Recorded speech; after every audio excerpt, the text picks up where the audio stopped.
ఈ టెంపుల్కు ఎడమ భాగాన అంటే ఉత్తరం ఈ ఉత్తర భాగాన ఉన్నటువంటి టెంపుల్ పేరు ఏంటంటే కాటేశ్వర టెంపుల్ అంటారు. ఇది కాటేశ్వర టెంపుల్ అంటారు దీన్ని. కాటేశ్వర టెంపుల్ అని ఎందుకంటారు అంటే ఈ ఒక్కసారి మీరు కాటేశ్వర టెంపుల్కు ఎందుకు ఈ కాటేశ్వర టెంపుల్ అని దీని పేరు ఎందుకు పెట్టిరని ఒకసారి చూస్తే, కాకతీయుల సామంతులు ఎవరంటే రెడ్డి రాజులు. వీళ్ళు స్వతంత్రత ప్రకటించుకున్నారు కదా కాకతీయులు. ఇక వాళ్ళ సామంతులు ఎవరంటే రెడ్డి రాజులు. ఈ రెడ్డి రాజులల్లా రేచర్ల వంశం అనేది వీళ్ళకు సామంత రాజ్యంగా పనిచేసింది. ఈ రేచర్ల వంశానికి చెందినటువంటి రుద్రారెడ్డి ఎవరైతే ఉన్నారో ఈ రేచర్ల రుద్రారెడ్డి అనేటువంటి రాజ్యాన్ని కాపాడి మళ్ళీ గణపతి దేవుని చేతిలో రాజ్యం పెడతాడన్న. రాజధర్మాన్ని రాజనీతిని కాపాడుకుంటాడు ఆయన పోయినప్పుడు ఈయన మరి ఇక్కడ ఉన్న వాళ్ళందరూ రూలింగ్ చేసి ఈయన రాజు కావచ్చు, కానీ రాజనీతిని కాపాడుకుంటాడు. ఆ రేచర్ల రుద్రారెడ్డి వాళ్ళ తమ్ముని పేరు గణపిరెడ్డి అన్న.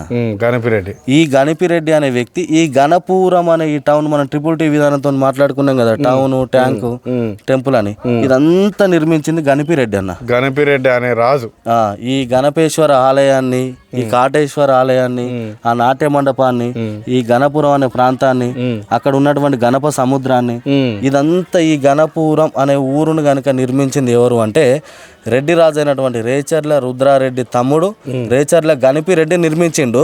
కానీ ఆయన పేరు కూడా గణపి అన్నప్పుడు గణపురం అనే పేరు వస్తుంది కదా, కానీ ఆయన ఏం చేసిండంటే వాళ్ళ రాజు పేరు మీదనే ఊరు పెట్టిండు. ఈ ఊరుకు రాజు పేరే పెట్టిండు అన్నాడు.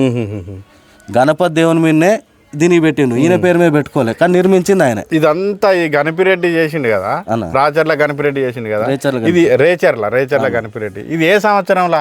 ఇది సుమారు ఏంటంటే అన్న చరిత్రలో కొంతవరకు పర్టికులర్గా డేట్స్ అనేటివి ఉండవు. ఒకసారి దీని గురించి మీకు ఒక 5 నిమిషాలలో చెప్పిన తర్వాత చెప్తా, క్లియర్ ఇన్ఫర్మేషన్ ఇస్తా. ఇది రేచర్ల గణపిరెడ్డి కట్టిందని చెప్పుకున్నాం కదా. ఈ రేచర్ల రుద్రారెడ్డి వాళ్ళ నాన్న, ఈ గణపిరెడ్డికి రుద్రారెడ్డి వాళ్ళ నాన్న ఎవరైతే ఉన్నారో ఆయనే కాటప్పారెడ్డి. రేచర్ల కాటప్పారెడ్డి. ఆ కాటప్పారెడ్డి పేరు మీద నిర్మించినటువంటి ఆలయమే కాటేశ్వర ఆలయం. ఇంత చరిత్ర అన్న. ఈ కాటేశ్వర ఆలయాన్ని ఒకసారి పరిశీలించినాక ఇప్పుడు మీరు అడిగినటువంటి సందేహాలను నేను ఒకసారి వివరణిస్తాను. ఒకసారి కాటేశ్వర ఆలయాన్ని పరిశీలించినట్టయితే ఇక్కడ పడగ ఇప్పినటువంటి పాముల సమూహం ఇక్కడ మీకు కనబడుతూ ఉంటుంది ద్వారంలో. అంటే వీళ్ళు అప్పుడు పాములను పూజించిల్లు అని చెప్పి ఇక్కడ మనం అనుకోవచ్చు. ఇది ఒక గుర్తుగా వీళ్ళ ద్వారపాలకులు ఎవరంటే పాము అంత కర్కశం కలిగినటువంటి వ్యక్తులు అన్నట్టు. అట్లాంటిదని మనం ఇక్కడ మాట్లాడుకోవచ్చు. తర్వాత ఇక్కడ మనకు ఒకటి కిరీటం సింబల్ లాగా, ఇక్కడ ఒక పిల్లర్ సింబల్ లాగా కనబడేటువంటిది ఇక్కడ ఒకటి ఉన్నది. ఒకసారి ఇక్కడ పరిశీలించండి అన్నది. ఇది ఏంటిదంటే కాకతీయులు అనే వాళ్ళు ఇప్పుడు కర్ణాటక టెక్నాలజీ అంటే కర్ణాటక వాళ్ళు వచ్చి చిత్రాలు చెక్కిపోయారు అన్నాం. ఈ చిత్రాలల్లో మీకు ఇప్పుడు అక్కడ చెప్తానా, ఇక్కడ ఇది ఏంటంటే జైన మతానికి సింబల్గా దీన్ని పెట్టచ్చు. దీన్ని జైన మతానికి సింబల్గా పెట్టచ్చు. ఈ జైన మతంలో ఇట్లాంటి సింబల్స్ మనకు కనబడతా ఉంటాయి. మనం నేలకొండపల్లికి పోతే మన బౌద్ధునికి సంబంధించినటువంటి కొన్ని కనబడతాయి కదా, అట్లనే కొన్ని ప్రాంతాలు కొలన్పాక అటు ఇటు పోయినప్పుడు జైనానికి బౌద్ధానికి సంబంధించినటువంటి ఆనవాళ్ళు కనబడతాయి. అప్పుడు జైనం అనేది ఉన్నది. జైనానికి శైవానికి మధ్య వైవిధ్యాలు బాగా ఉండేది ఆ శతాబ్దంలో. కాబట్టి జైనులకు సంబంధించినటువంటి వీటిని కూడా ఆ రోజులలో చెక్కిరు. తర్వాత ఇక్కడ ఒకసారి లోపలికి పోయినట్లయితే అన్న, ఒకసారి లోపలికి నిమ్మలంగా రండి అన్న, నిమ్మలం అన్న. ఇగో ఇక్కడ ఒకసారి ద్వారపాలకులు అన్న, వీళ్ళు ద్వారపాలకులతో ఇక్కడ చెక్కినటువంటి నిర్మాణాలు. ఇక తర్వాత ఇక్కడ తూర్పు పడమర దక్షిణం ఉత్తరం అని చెప్పి ఇక్కడ చిన్న చిన్నగా మనకు 4 దిక్కులు, అవి 4 దిక్కులతో నిర్మించినటువంటి దర్వాజ రూపంలో ఉన్నటువంటి శిల్పకళ అన్నది. తర్వాత వెంటిలేషన్, గాలి లోపలికి పోవడానికి నిర్మించినటువంటి కిటికీల లాంటి నిర్మాణాలు, రాళ్లతోని కిటికీల లాంటి నిర్మాణాలను ఆ రోజులలో చెక్కిరన్న. ఇప్పుడు మనం ఇల్లు కట్టుకుంటే కూడా ఇట్లనే ఈడో దర్వాజా ఇట్లా ఏదో డిజైన్ వస్తుంది, ఇక్కడో డిజైన్ వస్తుంది, ఇటో కిటికీ వస్తుంది అన్న. ఆ విధంగా నిర్మించినాయి. ఇక లోపలే ఇదంతా శిథిలావస్థలో ఉన్నాయన్న. ఇక ప్రభుత్వాలు ఎన్ని మారినా కూడా పట్టించుకుంటలేవు కాబట్టి వాటిని శిథిలావస్థలో ఉండిపోతాయి. ఇప్పుడు ఒక ముచ్చట, ప్రభుత్వాలు ఎన్ని మారినా పట్టించుకుంటలేరు, శిథిలావస్థలో ఉన్నాయి అని అంటున్నాం కదా. ఇవాళ పూజ చూస్తే మంచిగానే జరిగింది. మరి దీనికి గవర్నమెంట్ నుంచి ఏమన్నా పైసలు వస్తున్నాయి? అక్కడ గోశాల ఉన్నది, గోవులు బాగానే ఉన్నాయి. అసలు వీటి నిర్వహణ అంతా ఎవరు పైసలు ఇస్తాను, ఎవరు పట్టించుకుంటారు, అసలు ఏందన్నట్టు? గత 16 సంవత్సరాల నుంచి వెళ్ళి ఈ గుడి అనేది పూజలలో ఈ రోజుకు ఇట్లా కనబడుతుంది. ఈ 16 సంవత్సరాల ముందు మొత్తం చెట్లు పుట్టలతో నిండి ఉన్నది మొత్తం. అయ్యో ఇదంతా చెట్లు పుట్టలతో నిండి ఉండి పాములు తర్వాత కొన్ని అడవి జంతువులు కూడా అక్కడక్కడ కనబడేది అన్నట్టు. చిన్న చిన్న అంటే క్రూర మృగాలు ఏం కాదు, మొత్తమే ఇలా జంగల్ పెరిగింది. జంగలి. ఇక్కడ ఈ మనకు కొంతమంది మందు ప్రియులు వచ్చి ఇక్కడ మందు తాగేటోరు. అయ్యో ఇక అంత మసుకున్నది, ఇక సాటుకున్నది గుంపు అన్ని కూర్చోడానికి జర సౌకర్యం లేకుండా. తర్వాత కొన్ని వ్యసనాలు ప్యాకాట లాంటి అట్లా జూదం లాంటి అలవాట్లు ఉన్న వాళ్ళు కూడా ఇటే వచ్చి ఇక్కడనే వాళ్ళు ఇక పొద్దున సది కట్టుకొచ్చుకున్నట్టు.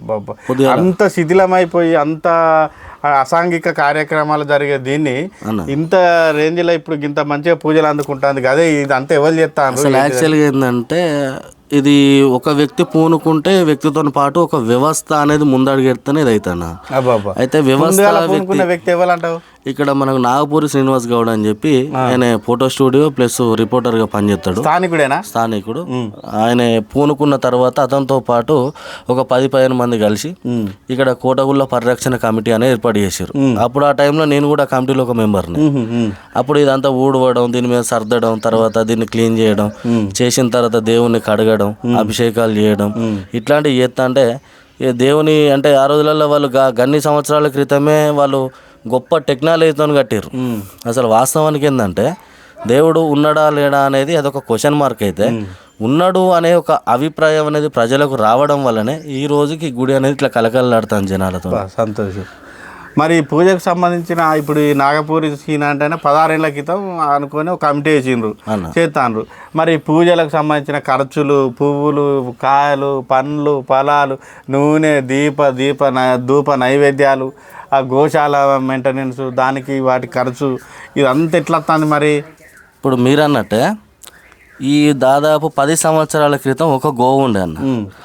ఆ ఒక్క గోవును ఇక్కడ చిన్నగా ఉండేది, ఒక చిన్న పిల్ల. అది కొంచెం పెద్ద పెరిగిన తర్వాత ఏమైందంటే ఆటోమేటిక్గా ఇక పోతాంటే ఇప్పుడు ప్రజెంట్ 21 గోవుల దాకైనాయి అన్న. మొన్న రీసెంట్గా ఒక పిల్ల పుట్టింది, దాంతో 21 గోవుల దాకైనాయి. దానికోసం ప్రత్యేకంగా ఒక శ్రీకృష్ణుని విగ్రహం పెట్టి ఒక ప్రత్యేకమైనటువంటి గోశాల అంటే ఈ ఉమ్మడి వరంగల్ జిల్లానే ప్రత్యేకంగా ఎక్కడ గోవులకు ఒక అద్భుతమైనటువంటి మన సాగు అంటే సౌకర్యం కల్పించడం అనేది ఎక్కడ లేదు. ఒక ఇక్కడ కోటగుళ్ళ పరివాహక ప్రాంతంలో ఇక సాయిశ్రీ సీను అని అంటారు ఆయనను, నాగపూర్ శ్రీనివాస్ గౌడ్ అని. ఆయన తీసుకొచ్చిన ఒక్క గోవుతోని అది 21 కావడం, తర్వాత దానికి ఒక షెడ్ వేయడం, ప్రత్యేకంగా ఎప్పటికప్పుడు క్లీన్ చేయడం, వాటికి ఆహారాన్ని తీసుకురావడం, ప్రజలు కూడా వాటిని దర్శించుకోవడం, గోశాలను దర్శించడం ఒక అద్భుతంగా. అంటే ఉమ్మడి వరంగల్ జిల్లాలో ఎక్కడ ఏ స్థాయిలో కూడా ఇట్లా లేకుండా దాన్ని మంచిగా ఏర్పాటు చేసిరన్న. ఇక తర్వాత మీరు అన్నట్టు ఈ ధూపదీవ నైవేద్యాలు తర్వాత ఇవన్నీ ఎక్కడి వస్తాయి అంటే స్పాన్సర్లు అన్న. ఇప్పుడు ఏంటంటే మా గుడికి ఏం కావాలని ప్రత్యేకంగా మనం పోయి చేజాపి అడిగింది లేదు. వాళ్ళుగా నేను దేవునికి ఇది ఇవ్వాలనుకుంటానంటే సంతోషం మరి ఇచ్చేయండి అన్నాడు. వీటన్నింటి కూడా తీసుకొచ్చి ఇక్కడనే పెట్టి వాటికి కావాల్సినటువంటి సౌకర్యాలు దేవునికి ఈ రోజుకి ఇది తర్వాత రోజు ఇది అని చెప్పి ఇక ప్రత్యేకంగా నిర్మించడం. ఇక శ్రీనివాస్ అన్నట్టయినా ఆయన ప్రత్యేకంగా ఏంటంటే ప్రతిరోజు పొద్దున సాయంత్రం గుడికి రావడం, పూజ ప్రత్యేకంగా ఇక్కడ ఉండడం, అందరితో పాటు పూజ చేసుకోవడం, ఇక కొంచెం అభివృద్ధికి ఆయన కొంచెం కారకుడు అయిండు. ఇక మొదటి మనం ఏంటంటే ఒక ఏదైనా మన పునాదిరాయి ఎత్తాం కదా. అవునవును, ఎవరో ముందు నడవాలి. ఈ కోటగుళ్ళో పునాదిరాయి ఎవరు అని చెప్పుకుంటే సాయిశ్రీ సీను, ఆయన నాగపూర్ శ్రీనివాస్ గౌడ్ అని మనం ఇక్కడ చెప్పుకోవచ్చు. భగవంతుడు ఆయనను అట్లా తయారు చేసుకున్నాడు అనుకోవాలి. అట్లా తయారు చేసిండు. ఇప్పుడు ఎందుకంటే ఇప్పుడు ఇంత ఈ మండలంలో కావచ్చు, జిల్లాలో కావచ్చు, ఇన్ని వేల మంది జనం ఉన్నారు. అందరి దేవుని పిల్లలమే మనం, భగవంతుడు లేదు మనం లేము. అయినప్పటికి కూడా ఆయనకు ఆలోచన రావడం, గోవును ఇక్కడ నీళ్లు తెచ్చి లింగానికి అడగడం, ఇదంతా ఆయన కూడా ప్రత్యేకంగా. ఇప్పుడు మేము పిల్లలం కాబట్టి అదొకటి చిన్న చిన్న పనులు చేసేది కదా. మాతో ఆయన అంత పెద్దోడు అయినప్పుడు అంటే మా నాన్న ఏజ్ గ్రూప్ ఆయన అంత పెద్దోడు అయినప్పటికీ ఆయన కూడా మాతో పాటుగా పనులు చేసేది అన్నట్టు. అట్లా మనం చేసే సేవ దేవునికి అట్లా ముందువాడు చేస్తేనే ఇప్పుడు ఇట్లా అయింది. ఇంత ఇప్పుడు జనం ఎక్కడెక్కడి నుంచి వచ్చి మంచిగా దర్శించుకుంటారు, పూజలు కూడా మంచిగా జరుగుతాయి. కానీ గవర్నమెంట్ కూడా కొంచెం చొరవ తీసుకోవాలి. చొరవ తీసుకొని వీటి అభివృద్ధి ఇప్పుడు ఎందుకంటే అన్న 8 సంవత్సరాల నుంచి చెక్కు చెదరకుండా ఈ విధంగానే ఉన్నాయి. అప్పుడెప్పుడో మాలికాపూర్ దండయాత్ర చేసింది, మీకు చెప్పినా కదా, గోదావరి తీరం నుంచి వచ్చిన మాలికాపూర్ దండయాత్రలు చేసుకుంటా పోయిండు. ఆ దండయాత్రల ఫలితంగానే ఈ రోజుకి ఇట్లా కూలిపోయి ఉన్నాయి. ఈ మధ్య కూలిపోయిన అయితే ఏం లేదు. ఈ కోటగుళ్ళతో పాటుగా కూడా మన గణపురంలో రెడ్డి గుడి అని ఒకటి ప్రత్యేకమైనటువంటి కట్టడం కాకతీయులుగా నిర్మించిందే ఉన్నదన్న. అది ఇక్కడ నుంచి మనకు 1.5 కిలోమీటర్ల డిస్టెన్స్లో ఉంటుంది. దాన్ని కూడా మీరు ప్రత్యేకంగా వీక్షించవచ్చు. ప్రధాన ఆలయం అని చెప్పుకున్నాం కదా, ఈ ప్రధాన ఆలయంలో ఉత్తర భాగ కాటేశ్వర ఆలయం చూసినాం, దక్షిణ భాగ నాట్య మండపం చూసినాం. ఆ ముందు శిథిలావస్థలో ఉన్నటువంటి నంది ప్రదేశం చూసి ఒకసారి మనం ఈ టెంపుల్లో ప్రతి భాగాన్ని ఒకసారి మనం పరిశీలించి చూద్దామన్నా. ఇక్కడ ఒకసారి మీరు బాగా పరిశీలించినట్టయితే బండ డొల్లేటట్టున్నా కొంచెం నెమ్మదిగా నడవండి. ఇక్కడ ఒకసారి ఇక్కడ కనబడేటువంటి ఈ కొంతమంది ఏంటంటే ద్వారపాలకులు అంటారు, కొంతమంది నాగకన్యలు అంటారు ఈ విగ్రహాలను.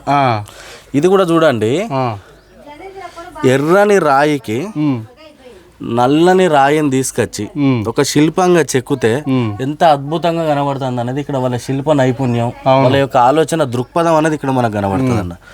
తర్వాత దీంతో పాటుగా ఎంతమంది మనం చెప్పినాం పద్మాలు అనేటివి మనకు నక్షత్రాకారంలో ఉన్నాయని చెప్పినాం. తర్వాత ఏనుగుల వరుస గజబలానికి సంకేతం అని చెప్పినాం. ఇక తర్వాత పైన ఉన్నటువంటి శిల్పకళ అన్న, ఇక నగ్నంగా ఉన్నటువంటి ఒక నాట్యకత్తె కావచ్చు, ఒక మామూలు స్త్రీ కావచ్చు, నగ్నంగా ఉన్నటువంటి ఫోటో ఇది పిక్చర్ అంటే ఈ శిల్పం. దీని తర్వాత స్త్రీకి ఉండేటువంటి నైపుణ్యాలు, తర్వాత స్త్రీ ధరించేటువంటి ఆభరణాలు, స్త్రీ దగ్గర ఉన్నటువంటి కళలు, తర్వాత స్త్రీ ఆ రోజులలో నాట్యం నేర్చుకున్నటువంటి నాట్య భంగిమలు. ఇంకొక విషయం అన్న ప్రత్యేకంగా చెప్పాలంటే ఇక్కడ నగ్న స్త్రీతో మొదలు పెడితే ఆమె వేసుకున్న వస్త్రాలు, అలంకరించిన ఆభరణాలు, ఆమె నాట్యంలో వాడినటువంటి పరికరాలు, లలిత కళ, ప్రతి ఒక్క భంగిమ, ప్రతి ఒక్క నాట్య భంగిమ అవన్నీ కూడా ఉన్నాయి అన్నట్టు ప్రత్యేకంగా. అన్ని కూడా 64 కళలు అనేటివి మనకి ఇక్కడ మనం ప్రత్యేకంగా చూడొచ్చు అన్న. అట్లా శిల్పాలు ఎన్నైనా కళలు 64 అన్నట్టుగా అవి అట్లాంటి అద్భుతమైనటువంటి వాతావరణాన్ని మనం చూడొచ్చు. తర్వాత ఇంకొక విషయం ఏందన్న, ఇక్కడ మనకు నటరాజ రామకృష్ణమాచార్యులు అని చెప్పి ఒక మాస్టర్ ఉండే, నటరాజ రామకృష్ణమాచార్యులు, నటరాజ రామకృష్ణ అంటారు ఆయన. ఆయన ఏం చేసిందంటే, ఏ కాలం నాటివాడు? మన మాడ్రన్ మొన్నటిదాకా ఉండి చనిపోయినటువంటి వ్యక్తి. అయితే ఇప్పుడు మనం కొన్ని వేదికల మీద ఏంది మన కాకతీయ ఉత్సవాలు కానీ, తర్వాత శైవానికి సంబంధించినటువంటి ఏవైనా ఈ మధ్యలో కార్యక్రమాలు జరిగినప్పుడు ఇక్కడ ఉన్నటువంటి నాట్య భంగిమల మీద ఆ రోజులలో పేరిని శివతాండవం అని చెప్పి అది నటరాజ రామకృష్ణుడు ఏం చేసిండంటే, ఆయన ఇక్కడ ఉన్నటువంటి శిల్పాలను ఆధారంగా చేసుకొని వాటి భంగిమలను ఆధారంగా చేసుకొని అది పేరిని శివతాండవం అని చెప్పి దాని పేరు పెట్టిండు. అది పేరు అంతకుముందు ఎక్కడ అంటే నృత్య రత్నావళి అనే గ్రంథం రాసిందిగా జయపసేనాని. ఆ జయపసేనాని రాసినటువంటి నృత్య రత్నావళి అనే గ్రంథంలో పేరిని శివతాండవం ఉన్నది. ఆ గ్రంథమే దొరకలేదని మనం అనుకున్నాం కదా అన్న. ఆ గ్రంథం దొరకకపోతే ఈ శిల్పాలను చూసి ఇది ఒక నాట్యం, ఈ నాట్య భంగిమలు అంటే నాట్యం గురించి తెలిసినటువంటి వ్యక్తి కాబట్టి ఈ నాట్య భంగిమలను చూసి ఆయన ప్రత్యేకంగా దీని పేరు పేరిని శివతాండవం అని చెప్పి ఆ పేరిని శివతాండవం అనే నాట్యాన్ని ఈ రోజు ఆయన రూపొందించిండు. పేరిని శివతాండానికి ఆద్యుడు ఎవరు అంటే నటరాజ రామకృష్ణ అని మనం చెప్పుకోవాలి. పేరిని నృత్యానికి ఆద్యుడు, పేరిని నృత్యానికి ఆద్యుడు మనం నటరాజ రామకృష్ణ అంటాం. ఇంకొకటి ఏంటంటే అన్న, ఇక్కడ ఏనుగు మీద సింహం, ఏనుగు మీద సింహం, మధ్యలో ద్వారపాలకుడు సైనికుడు, ఏనుగు తొండం మీద ఒక కాలు, ఏనుగు ఒక కాలు, సింహం కాలు మీద నాట్యకత్తె కాదు ద్వారపాలకుడు సైనికుడు. పాయింట్ ఏంటంటే, ఈ కాకతీయుల దగ్గర ఉన్నటువంటి సర్వసైన్యం ఏదైతే ఉన్నదో ఈ సర్వసైన్యంలో ఉన్నటువంటి సైనికునికి గజం అంటే బలం, ఏనుగు లాంటి బలం, సింహం లాంటి ధైర్య సాహసాలు ఉన్నాయి.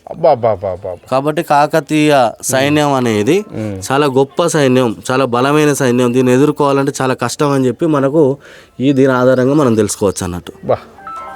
ఎంత గొప్పగా చరిత్ర అద్దం పట్టేలా చదువుకున్నట్టే అనిపిస్తుంది ఇప్పుడు ఇవన్నీ చూస్తుంటే కూడా అన్న.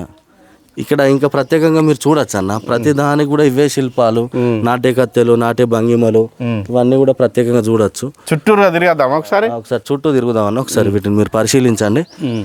మీకు స్లోగా కొంచెం ఇక నాట్య భంగిమలో ఉన్నటువంటి వినాయకుడు అన్న, వినాయకుడు అన్నాడు నాట్యం చేయంగా చూసిరా, ఇక్కడ ఉందిగా. ఇది ఒకసారి మీరు ప్రత్యేకంగా చూడండి. వినాయకుడు నాట్యం చేయంగా, ఇగో వాయిద్య పరికరాలు పట్టుకొని వినాయకుడు నాట్యం చేసేటువంటి బొమ్మ వాళ్ళు ఎక్కిరు ఆ రోజులలో. ఇదైతే మనం ఎక్కడ చూడం, మరి ఎక్కడైతే కనవాలి. వినాయకుడు నాట్యం చేసినట్టయితే మనకి ఎక్కడ ఏ ప్రపంచంలో ఎక్కడ ఏ బొమ్మ కనవాలి, అవి అట్లా అద్భుతంగా వాళ్ళు చెక్కిరు అన్నట్టు. ఇక తర్వాత ఇంకా చాలా చాలా అంటే చూడండి అన్న మీకు ఇక్కడ కనబడేటువంటి ప్రతి డెకరేట్ అన్న ఇట్లాంటివి ఇటు చూడండి డెకరేషన్ చేసినట్టు ఆలయం పైన కానీ కింద కానీ. కానీ ఇంత శిథిలమైన తర్వాత కూడా మనకింత అద్భుతంగా, ఇంత ఆనందంగా, ఇంత ఆహ్లాదకరంగా, ఇంత చరిత్రను మన కళ్ళ ముందు ఉంచుతూ ఇంత కనువిందు చేస్తున్న ఈ శిల్పాలు కానీ, ఈ చెక్కడం కానీ, కట్టడం కానీ వాస్తవానికి ఏ మాత్రం అస్సలే ఖరాబ్ కాకుండా ఉన్నప్పుడు వాళ్ళు కట్టినట్టుగా చూడాలంటే ఇక్కడ ఒక్కసారి ఇది కూడా అన్న ఇక్కడ ఈ భంగిమలు కూడా చూడండి కొంచెం స్పష్టంగా ఉన్నాయి. నాట్య భంగిమలు ఇవి కూడా ఒకసారి చూడండి. ఇప్పుడు ఈ భంగిమలు చూసి మన పేరుని శివతాండవాలను చేసినప్పుడు వాళ్ళని పరిశీలిస్తే మనకు క్లియర్ ఇవన్నీ కనబడతాయి అన్నట్టు. అక్కడ ఇక్కడ కూడా అన్న ఇక్కడ కొంచెం మంచిగా నీట్గా అర్థంగా బాబా శాండ్ బేస్ టెక్నాలజీతో కట్టినటువంటి కట్టడాలు అన్న కాకతీయ కట్టడాలు ఇవైనా ఇసుకను ఆధారంగా చేసిన. ఇప్పుడు అయోధ్య మందిరంలో ఇదే టెక్నాలజీతో కట్టిరని చెప్పినా కదా, ఇసుకను ఒక మామూలుగా ఒక షేప్ తోనే తయారు చేసి పెట్టిరట అయోధ్య మందిరంలో. పెడితే రాయిగా మారుతుందట. అంటే ఆ టెక్నాలజీ ఇప్పుడు దీన్ని చూసి వాళ్ళు నేర్చుకుని అయోధ్య మందిరంలో కట్టిర్రు. అంటే అప్పుడు 800 సంవత్సరాల క్రితమే మనకి చరిత్రలో అప్పుడే వీళ్ళు ఇక్కడ ఉన్నటువంటి కొన్ని రాళ్ళు కానీ పిల్లర్లు కానీ పెడితే రాయిగా మారు టెక్నాలజీ. అంటే అప్పుడు అందులో ఏం వాడినరో ఏమో. అదే అన్న అలా అప్పుడు ఉన్నటువంటి రసాయనాలు అంతా సైంటిఫిక్గా ఉండేది అన్న రోజుల్లో. వాళ్ళు ఏ పని చేసినా శాస్త్రీయంగానే చేసిర్రు.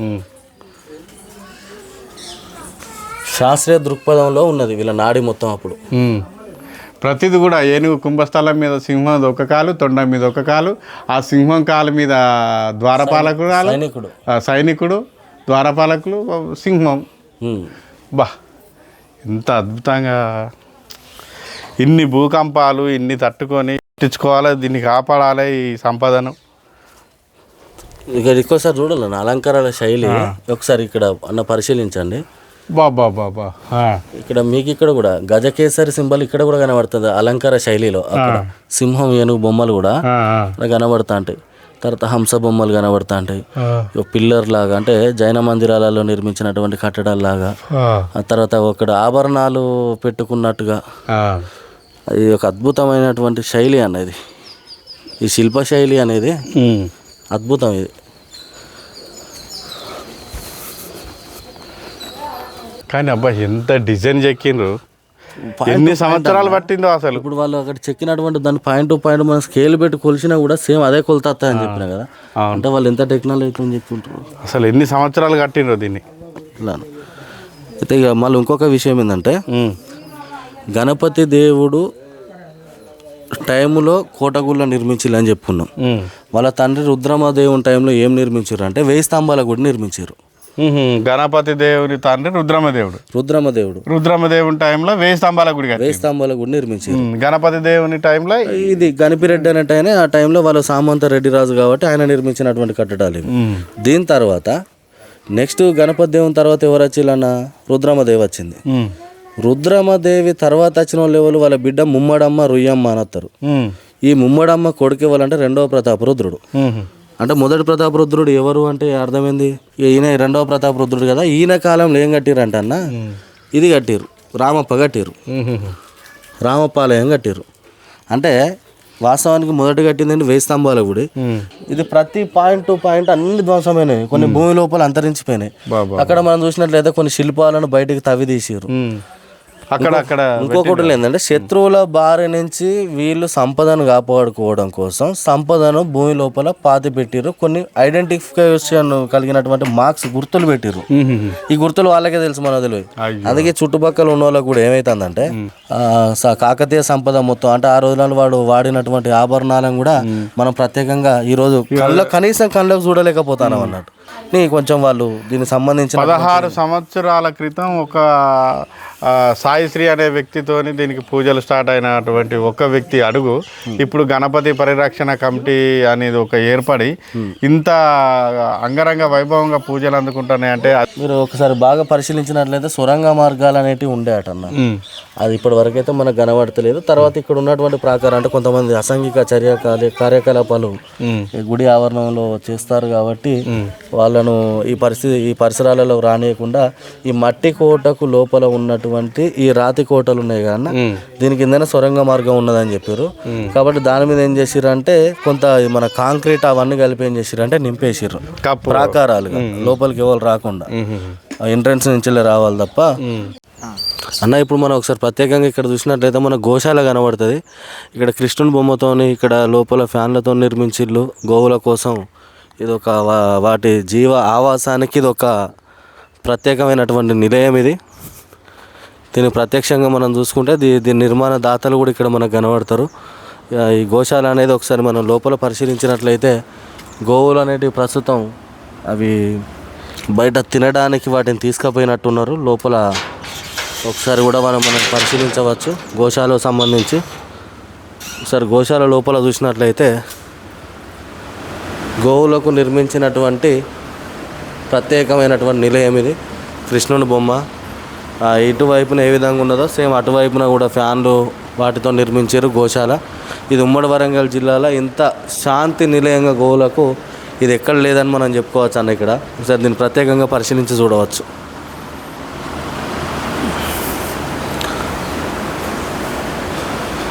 సీసీ కెమెరాల పర్యవేక్షణలో ఉన్నదన్న. దీన్ని ప్రత్యేకంగా మనం చూడవచ్చు. సీసీ కెమెరాలో పర్యవేక్షణలో గోవులు.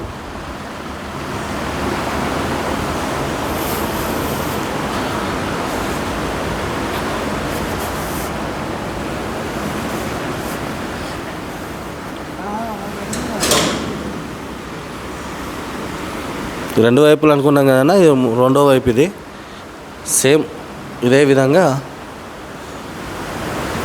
ఉన్నది మనం చూడవచ్చు. ప్రస్తుతం గోవులు మాత్రం తినడానికి మేతకు బయటికి పోయినటువంటి తీరు ఇది. ఇక్కడ ఒక చిన్న మ్యూజియంగా ఏర్పాటు చేసి అంటే బహిరంగ ఏర్పాటు చేసి ఈ శిల్పాలను పెట్టడం జరిగింది. ఈ శిల్పాలను మనం ప్రత్యేకంగా చూసినట్లయితే ద్వారపాలకులు సంబంధించినటువంటి శిల్పాలను ఇక్కడ ప్రత్యేకంగా చూడవచ్చు. ఈ మనకు ఈ పెద్ద కనబడేటువంటి ఒక ద్వారపాలకునికి పక్కన ఇద్దరు చెలికత్తల్లాగా సేవకుల్లాగా నిర్మించినటువంటి ఇవి నల్లరాయితో నిర్మించిన అంటే నల్లరాయి మీద చెక్కినటువంటి ఈ శిల్పాలు ఇవి. తర్వాత మనకు గుడి టెంపుల్ను నిర్మించినప్పుడు ఆ టెంపుల్లో ఉన్నటువంటి శిల్పాలు ఏవైతే ఉంటాయో అవి ధ్వంసమైన తర్వాత వీటిని వాటిలో సెట్ చేయరాక తీసుకొచ్చి ప్రత్యేకంగా తీసుకొచ్చి ఇక్కడ వీటిని ఒక బహిరంగ మ్యూజియంగా పెట్టిర్రు. వీటిని ప్రత్యేకంగా మనం ఇక్కడ చూడవచ్చు అన్న. తర్వాత ఇక్కడ మనకు ఈ శిల్పాలు వచ్చిన ఇక్కడ నాట్యకత్తె శిల్పం, తర్వాత ఇక్కడ జంతువులు, తర్వాత ఇదొక వాళ్ళకి అప్పుడు ఉన్నటువంటి శిల్ప నైపుణ్యంలో ఉన్నటువంటి చిత్రకళగా శిల్పాలపై మలిచినటువంటి పరిస్థితిని ఇక్కడ మనం చూడవచ్చు. ఈ తర్వాత ఈ బండలు మొత్తం శాండ్ బేస్ టెక్నాలజీతో తయారు చేసినటువంటి బండలని కొంతమంది చరిత్రకారుల వాదన. కానీ ఇవి ఎర్ర బండలుగా గుర్తించారు. ఇవి కూడా వర్షం పడ్డప్పుడు నీటిని బాగా అబ్జర్వ్ చేసుకుంటాయి అన్ని బండలు. తర్వాత మనకు ప్రత్యేకంగా ఆ రోజులల్లో మనకు పైశాచిక లిపి అన్నారు. దక్షిణ భారతీయులు మాట్లాడేటువంటి భాషను పైశాచిక లిపి అన్నారు. మనం ఆ రోజులల్లో ఈ బండల మీద ఈ అక్షరాలను చెక్కినటువంటి సంఘటన మనం ఇక్కడ ప్రత్యేకంగా చూడవచ్చు. ఇటువైపు కూడా చెక్కిర్రు. వీటిని మనం ప్రత్యేకంగా చూడవచ్చు. ఇవి శాసనాలు అని వీటిని మనం పిలవడం జరుగుతూ ఉంటుంది. ఇవి రాయి శాసనాలు, రాయి మీద చెక్కినటువంటి శాసనాలు.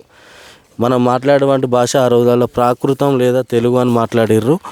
మనం మాట్లాడినటువంటి భాష 10, 11, 12 శతాబ్ద కాలంలో మాట్లాడిన భాష ప్రాకృతం లేదా తెలుగు అన్నారన్న. ఈ భాషను ఆ రోజులల్లో ఉత్తర భారతీయులు దక్షిణ భారతీయులను పైశాచిక భాష, ప్రాకృత భాష లేదా రాక్షస భాష అన్నారు. ఈ గతకాలపు సత్యాలు చరిత్ర అయితే వర్తమాన కాలంలో మనం చూడడానికి కొంతవరకు అన్నీ కూడా కనుమరుగైపోయినాయి. ఈ భవిష్యత్ తరాలకు అందించాలనే ఆలోచన దృక్పథంతో ప్రభుత్వాలు కానీ కొంతమంది చరిత్రకారులు కానీ పరిశోధక విద్యార్థులు కానీ భావి భారత పౌరులు కానీ ఈ చరిత్ర గురించి కొన్ని కొత్త విషయాలు తెలుసుకోవాలి, వీటి మీద రీసెర్చ్ చేసి వీటిని బహిరంగంగా వీటికి సంబంధించినటువంటి విషయాలను బయట వెళ్తే భావితరాలకు మనం చరిత్ర అందించిన వాళ్ళం అవుతాం. వీటి మీద మనం అభిరుచిని అనేది చూపెట్టాలి. నాకు ఇదే కాదు, ఇంకా చాలా విషయాల మీద అవగాహన అనేది ఉన్నది. ఇంకా వాటికంటే ఎక్కువ నేను పెంపొందించుకొని మళ్ళీ మీ ముందుకు తీసుకురావాలనుకుంటున్నాను. ఇది పరిస్థితి. అన్న నాగరాజు అన్న మంచి సమాచారం ఇచ్చిండ్రు. చిన్నప్పుడు కంటే ఏదో పుస్తకాలలో అప్పుడు 5వ తరగతిలో ఎప్పుడో ఇంత విన్నాం, కానీ అసలు ఇప్పుడు కళ్ళ ముందు చదువుతున్నట్టు అనిపించింది మీరు చరిత్ర చెప్తా అంటే. ఇంకా మీ సేవలు మేము మా ESM 1 టీవీకి ఇంకా మీ సేవలు మేము వినియోగించుకుంటాము. మీ దగ్గర మంచి చరిత్ర ఉన్నది. మీరు మళ్ళొక్కరోజు సమయం వల్ల గొప్ప చరిత్ర ఈరోజు మా కళ్ళకు కట్టినట్టు మీరు ఇక్కడ చెప్పగలిగినారు. మంచి సమాచారం ఇచ్చిరన్న, ధన్యవాదాలు. థ్యాంక్ యూ అన్న, ధన్యవాదాలు అన్న. చూసింది కదా దోస్తులు, బండి నాగరాజు అన్న కాకతీయ యూనివర్సిటీ విద్యార్థి, గణపురం వాస్తవ్యులు. ఎంత గొప్పగా ఇంత చరిత్రను గుక్కదిప్పుకోకుండా మన కళ్ళ ముందు ఉంచిండో. ఇంతటి చరిత్రను మీకు మాకు వివరించి ఇంత ఓపికతో చెప్పినందుకు అన్నకు మీ అందరి తరపున ESM 1 టీవీ తరపున ప్రత్యేకమైన కృతజ్ఞతలు అన్న మీకు. చూసిండు కదా దోస్తులు, చరిత్ర చదువుకుంటే అది ఎంత గొప్పగా మన భావితరాలకు మనం ఎంత గొప్పగా ముందు తరాల వాళ్ళకు మనం ఈ చరిత్రను వివరించి చెప్పచ్చు అనే దానికి నిదర్శనం ఈరోజు మన బండి నాగరాజు అన్న చాలా గొప్పగా వివరించినన్న. మీకు ప్రత్యేకమైనటువంటి మా ESM 1 టీవీ ద్వారా ప్రత్యేకమైన ధన్యవాదాలు. ఇక దోస్తులు ఉంటా మరి. ఇక ఇది రెండోది మన దైవ దర్శనం ప్రోగ్రాము.